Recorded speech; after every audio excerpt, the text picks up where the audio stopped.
Sa loob ng 11 araw, sinikap ng GMA Kapuso Foundation na marating ang mga lugar na matinding nasalanta ng mga nagdaang bagyo at habagat.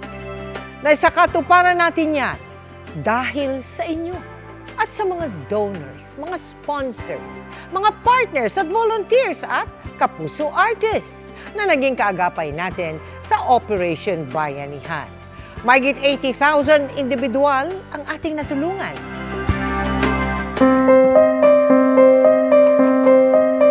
Mahigit isang linggo matapos ang pananalasa na magkakasunod na bagyo at habagat sa Barangay Bukaw, San Gabriel, La Union. Maraming kabahayan ang nasira at wala pa rin kuryente. Nadaganan ng kahoy, tapos yung iba, yung flooded po sila. We have a river kasi dito, maraming residents sa area beside the river. Sila po yung victim ng baha.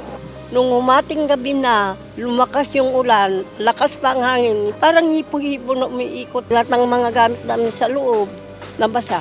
Sa La Trinidad, Benguet, nalugi ang mga magsasaka ng bahain ang tanim nila sa strawberry farm. Mag-iisang buwan na rin daw sarado ang mga pamilihan doon. Kailangan pambili ng bigas. Wala ring benta kasi walang bisita. Agad na nagsagawa ng Operation Bayanihan ng GMA Kapuso Foundation sa mga binaha dahil sa ulang dala ng bagyo at habagat. Naghatid tayo ng relief goods sa Quezon City, Valenzuela, Bulacan, Rizal, Pampanga, Zambales, Bataan, Pangasinan, La Union at Benguet. Pati sa mga pamilya na nagtatrabaho sa landfill sa Bawang La Union. Sa kabuuan, 83,804 na individual ang hinatira natin ng tulong. 2,800 ang hinandugan natin ng Kapuso Konji na may itlog. Napakaliking tulong po ninyo sa amin.